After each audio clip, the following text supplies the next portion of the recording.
Berjumpa lagi dengan TJ44 di Cerita Bersambung. Seperti biasa, sebelum lanjut video ini, jangan lupa tekan tombol subscribe dan like channel ini. Jika sudah, terima kasih.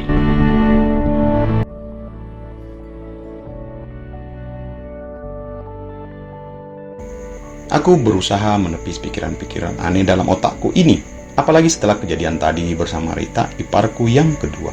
Dan sekarang ini aku sudah duduk di ruang tamu sambil menikmati secangkir kopi sebelum aku pulang ke rumah. By the way, kebetulan rumahku yang aku beli dengan hasil usaha kecilku selama ini berada satu kompleks perumahan dengan rumah mertuaku ini. Meski ukurannya lebih kecil dari rumah mertua, tapi setidaknya tinggal bertiga dengan Dinda dan Dava, alhamdulillah sudah lebih dari cukup ukurannya.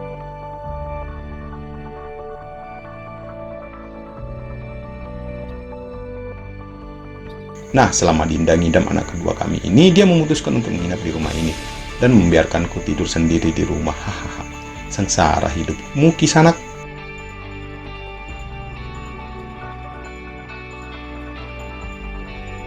Semua penghuni di rumah mertuaku ini kayaknya sudah pada asik di kamar masing-masing. Di rumah mertuaku ini yang berlantaikan 2 mempunyai 6 kamar dan masing-masing mendapatkan kamar sendiri-sendiri. Begitupun Dinda. Jadi, begitu kami keluarga ingin menginap di rumah mertua, kami tak perlu berada di satu kamar yang sama. Maka dari itu, aku mengatakan semua sudah pada molor di kamar masing-masing.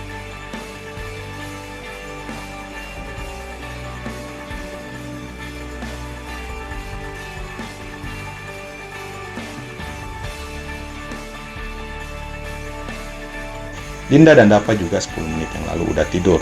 Aku menemui istriku hanya untuk berpamitan pulang tidur di rumah kami, tapi aku bilang mau habisin kopi dulu sebelum balik. Lagian aku juga kesininya cuma naik motor, ngapain kesini naik mobil, buang-buang bensin saja. Padahal jaraknya cukup dekat, hanya terpisahkan 2 klaster saja.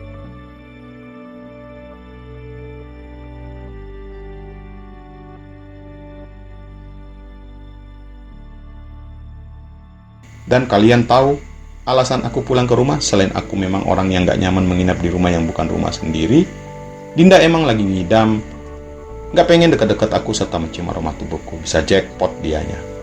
Ar, masih di sini kamu toh? Satu seruan merdu langsung mengalihkanku dari keseruanku menikmati sebatang garpit dan seruput kopi hitam dengan sedikit sentuhan gula pasir.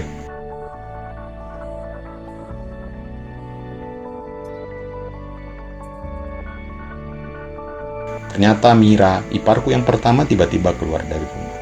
Ya Mir, dikit lagi baru balik. Oh, kirain mau nginap di sini juga.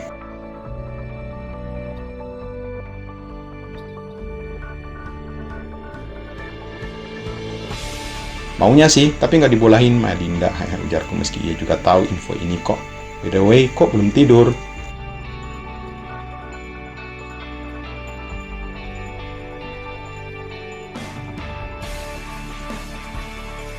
Oh ini, tadi udah mau tidur sih, tapi aku langsung menyadari satu hal. Keringat di kening kakak iparku yang tertua ini bagi biji-biji yang masih timbul dan tak diseka sama sekali.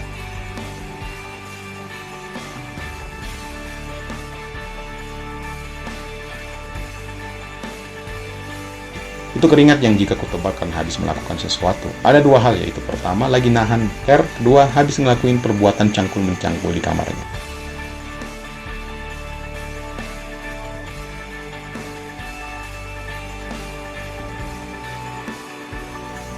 Dan sepertinya hal kedua deh yang baru saja Mira lakuin. Tapi nggak jadi tidur karena Mas Anton habis kerap sawah ya malam-malam. Hahaha. Aku mencoba menebak disertai candaan semata.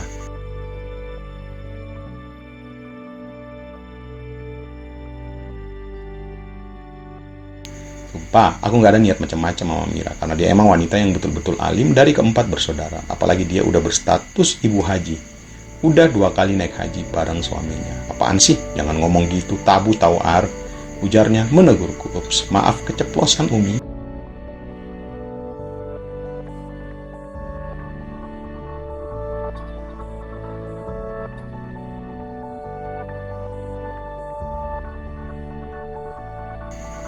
Hehe, ya udah kalau gitu aku mau masuk dulu. Kalau kamu mau pulang jangan lupa kasih tahu Bu Sumi buat nutupin pintu rumah dan pagar. Ujarnya sambil mengingatkanku agar ngasih tahu Mbok Sumi pembantu di rumah mertua buat nanti nutup pintu rumah dan pagar. Iya siap. Sepeninggalan Mira aku diam sebentar karena rokok di asbak ini udah mau habis. Di saat aku sudah ingin berdiri sekalian manggil Mbok Sumi, tiba-tiba ponselku bergetar di dalam saku celana.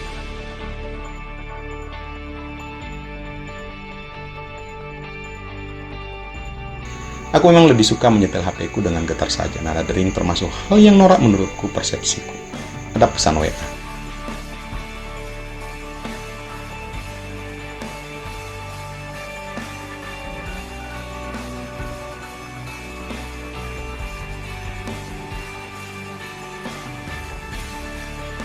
Dan pengirimnya adalah Rita, karena nomor Rita dan para iparku yang lain sudah aku save di memori ponsel sejak lama. Kamu jahat, Ar. Begitu tulisan di pesan WA.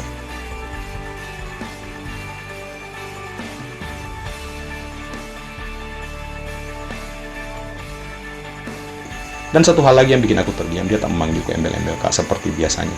Sejauh ini aku tidak berani untuk memikirkan yang tidak-tidak tentangnya.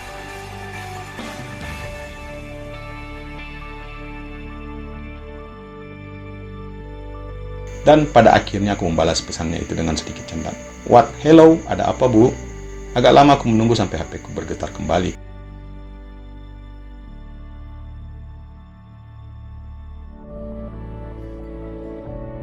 Kamu tadi jentuh bagian sensitif. Dek, masa sih?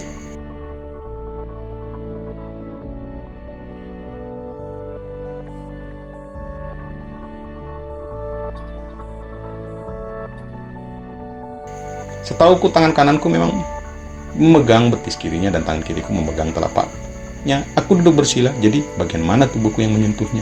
Lebih baik ku diamkan WA itu tanpa kubalas. Dan pada akhirnya aku pun tak lagi memikirkan hal itu. Toh juga Rita udah gak memberikan respon sama sekali.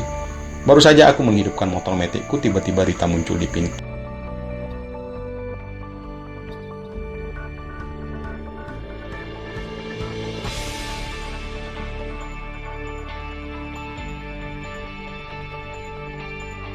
Ar, mau kemana? Tanya Rita yang tentu saja sempat mengejutkanku. Mau pulang, ngantuk. Aku ikut, bisa? Wow, aku langsung serasa GR. Mau BAB, itu toiletnya di belakang mampet, yang di samping ada Mas Anton yang juga lagi BAB. Belum juga aku jawab bisa tidaknya karena sempat loading sekian detik lamanya. Rita langsung nyahut buat jelasin maksudnya, buat ikut denganku ke rumah.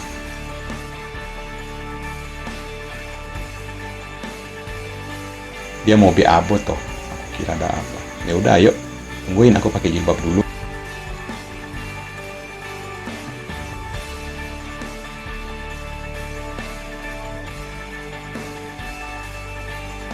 Oh iya, aku juga baru sadar dia tadi keluar rumah cuma pakai tudung dari kain seadanya saja tanpa hijab yang seperti biasa ia kenakan. Tidak beberapa lama dia muncul dengan mengenakan jaket casual dan jilbab kecil untuk menutupi rambutnya yang panjang sebahu.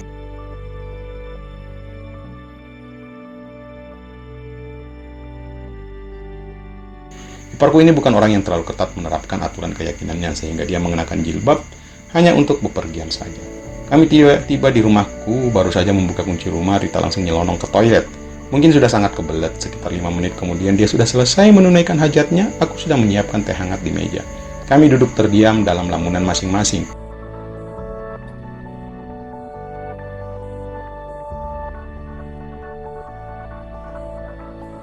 Pikiranku sudah mulai liar kemana-mana, entah apa yang kini Rita pikirkan sejujurnya. Baru kali ini aku dihadapkan dalam situasi hanya berdua saja dengan iparku, hingga akhirnya Rita mulai bersuara.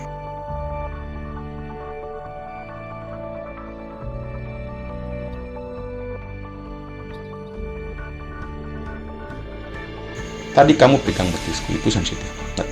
Kata Rita, aku jadi ngeh kalau betis termasuk titiknya. Maaf, aku kan nggak tahu, ucapku membela diri.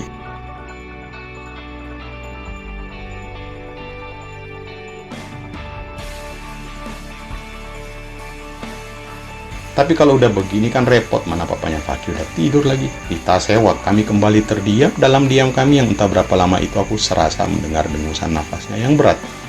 Entah dari mana yang merasukiku hingga aku kemudian mengajaknya berbincang yang justru semakin membakar.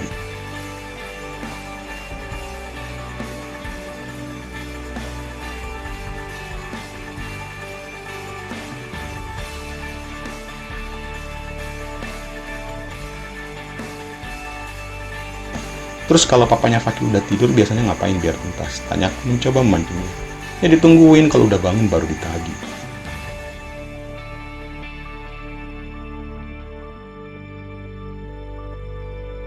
Memang sungguh aku nggak tahu kalau titik sensitifmu itu di situ. Biasanya kan di tok. Ujarku, sengaja aku berikan penekanan di kata masa depan dan ternyata betul Rita mendengus dan kayaknya ada yang lagi meninggi nih. Namun meski demikian, aku tak boleh sembarang bertindak. Selain menjaga imageku, aku juga tidak tahu kemungkinan apa yang akan terjadi. Rita menatapku tajam tetapi nanar.